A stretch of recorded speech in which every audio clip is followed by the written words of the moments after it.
सर्वांना श्री स्वामी समर्थ. तर सकाळी छान अशी सुंदर अशी देवपूजा वगैरे झाली आणि आज सगळे देव वगैरे घासून टाकलेले होते, कारण आता सोमवारपासून कराष्टमी लागणार आहे आणि विविध सेवासुद्धा आपल्याला करायचं आहे. याचासुद्धा फुल ब्लॉग आपल्या यूट्यूब चॅनलवर अपलोड केलेला आहे, जो की दिवाळी संच घेऊन तुम्हाला सर्वांनाच या सेवा करायच्या आहे.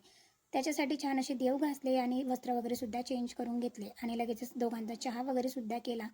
चहा करून झाल्याच्यानंतर आऊंना टिफिन द्यायचा होता, म्हणून मी चटणी बनवायची होती, म्हणून थोडेसे शेंगदाणे भाजले. त्याच्यामध्ये थोडंसं गरम मसाला, किचन किंग मसाला, हळद, मिरची पावडर, जे जे काही गरम मसाले असतील ते टाकून दिले आणि नंतर शेंगदाणे भाजून ती काही चटणी होती ती बनवून घेतली. थोडंसं तेल टाकलं, त्याच्यामध्ये लगेचच चटणी जी काही होती ती फ्राय केली आणि थोडासा टोमॅटोसुद्धा टाकला. याच्यामध्ये थोडंसं साखरसुद्धा टाकायची असते किंवा गूळ तुम्ही काही ऑप्शनल आहे टाकू शकतात. त्याच्यानंतर जेवढ्या कन्सिस्टन्सीमध्ये तुम्हाला पातळ हवी आहे तशी थोडंसं पाणी टाकलं आणि पाणी टाकून झाल्याच्यानंतर छान ती अशी शिजत होती.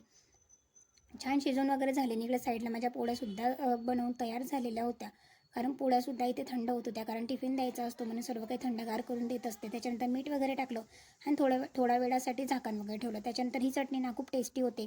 तुम्हालासुद्धा आवडली असेल, नक्की ट्राय करून बघा. तर असं होतं माझा आजचा दिवस. थँक्यू.